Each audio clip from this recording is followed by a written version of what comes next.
A global superpower typically enjoys a historical average lifespan of approximately 250 years before it experiences a catastrophic reset. In this presentation, we won't merely delve into ancient history books. Instead, we will reflect on our own civilization. We will pinpoint the singular critical error that led to Rome's downfall and demonstrate that America is not only repeating this mistake, but doing so at an accelerated pace and on a much grander scale. To comprehend the conclusion, one must grasp the inception. Rome wasn't always steeped in corruption. In its formative years during the Roman Republic, it was a community founded on what historians term Stoic virtues. It was established by rugged individuals, agriculturalists who transitioned to soldiers to safeguard their lands, and later reverted to farming. A profound sense of obligation, thrift, and collective destiny encompassed this society.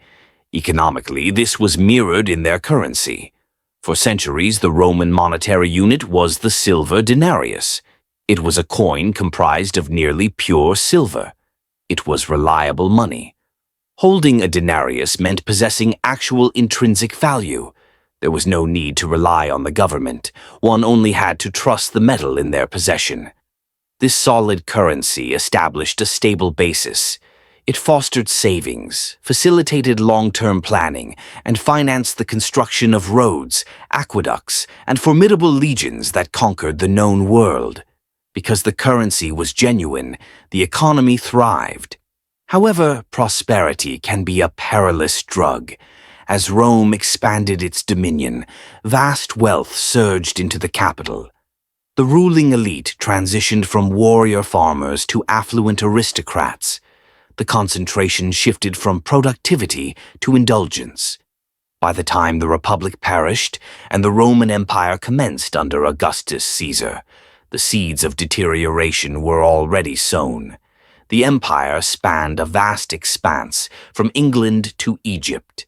Maintaining this territory was extraordinarily costly. It necessitated compensating hundreds of thousands of soldiers stationed miles from home.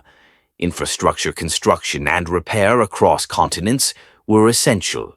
Most critically, it required keeping the Roman populace satisfied. This is where the principle of bread and circuses emerged. To prevent the enormous unemployed populace from revolting, emperors provided free grain and grand gladiatorial spectacles.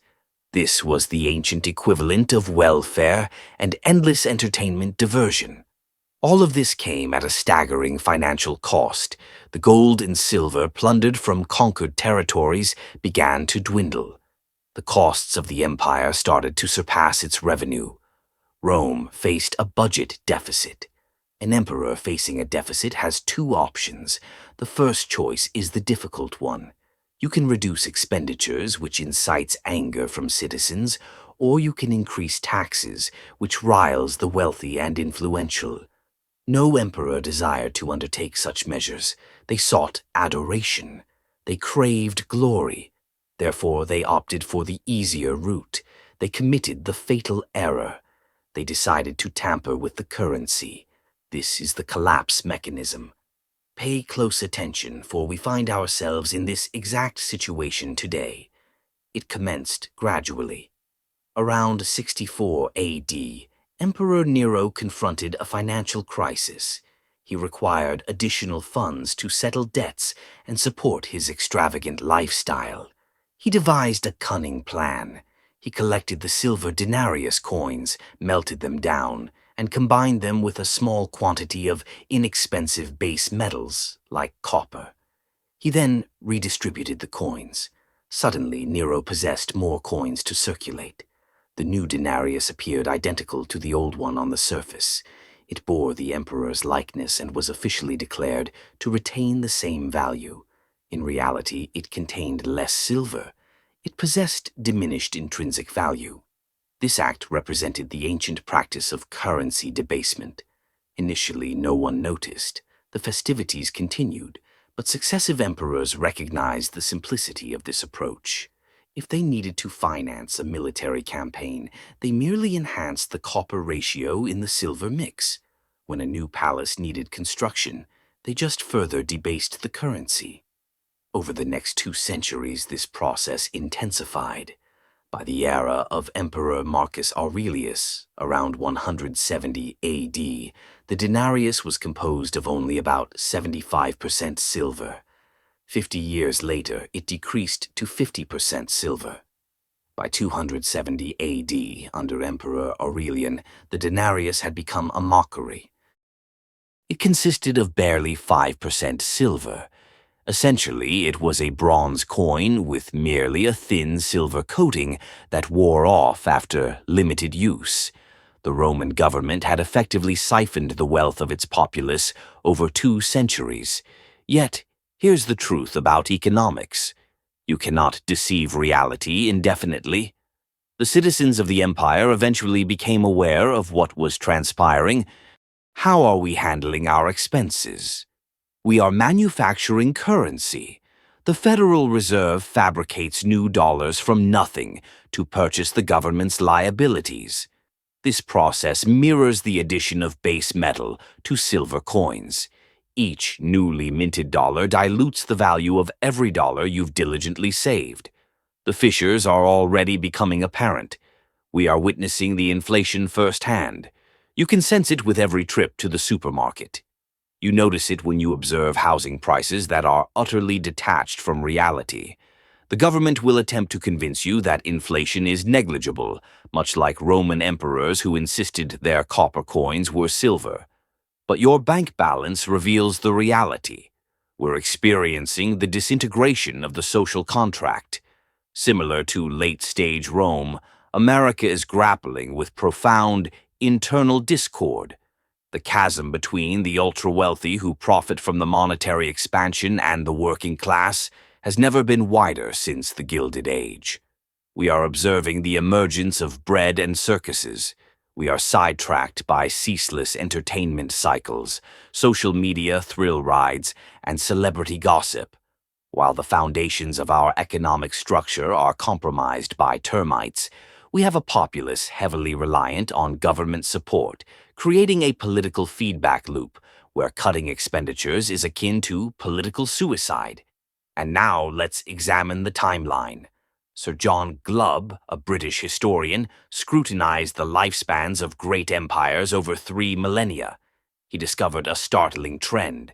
The Assyrians, Persians, Greeks, Roman Republic, Ottoman Empire, and British Empire all endured for approximately 250 years.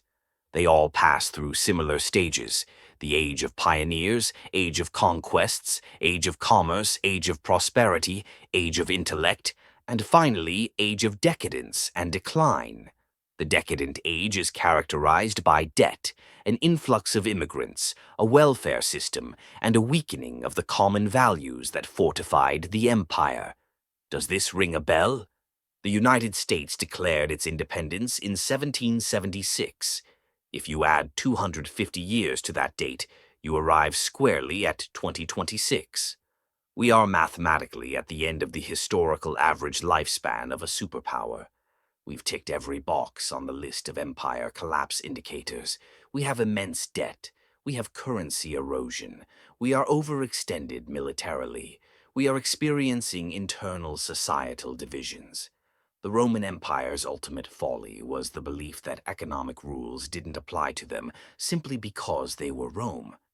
They thought they could circumvent the system by devaluing their currency, and that the rest of the world would indefinitely accept it. America's terminal mistake mirrors this.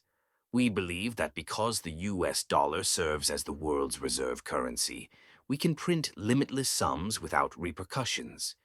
We hold the notion that we can borrow more money than has ever existed in human history and never have to repay it in real terms. However, the rest of the globe is awakening, just as merchants in ancient Rome began to reject the devalued denarius. We observe nations from China to Russia to Saudi Arabia proactively taking steps to distance themselves from the US dollar and shift in global trade. These entities are the contemporary barbarians at the gate. They are not engaging with weapons. They are attacking by simply dismissing our debt. If the world ceases to accept dollars for tangible goods like oil and manufactured products, all those trillions of printed dollars will reverse back into the domestic U.S. economy. The consequence won't only be the inflation we're facing now, it will lead to hyperinflation that obliterates the middle class overnight. The year 2026 is not a catastrophic prediction signaling an apocalyptic event. It is a historic milestone. It marks the point where the mathematical burden of our debt and dilution becomes untenable. It identifies the moment when the interest payments on our national debt surpass our entire military budget. It signifies the point of no return. When Rome crumbled, it wasn't the end of civilization. Humanity persisted. Italy prevailed. However, the fabric of that society, its comfort, security, and global supremacy faded into the Dark Ages. Those who relied on the system were crushed when it faltered. Those who survived and even prospered during Rome's decline were those who anticipated it. They possessed tangible assets, land, gold, silver, and practical skills, instead of depending on the depreciated currency of a collapsing state. The warning signs are glaring red. History is urgently shouting at us across the ages. Page 1 of The error has already transpired. The toxin is already circulating within the system. The sole inquiry now is how much time the patient has remaining and what actions you will undertake to brace for the unavoidable reset. We cannot halt the cycle of dominance. It surpasses anyone among us. It outstrips any leader. Yet, we can glean insights from it. We can choose not to emulate the Roman citizen standing in the amphitheater, convinced that the revelry will endure indefinitely. We can awaken to the wreckage before it unfolds. The countdown is advancing toward 2026. The concluding scene has commenced.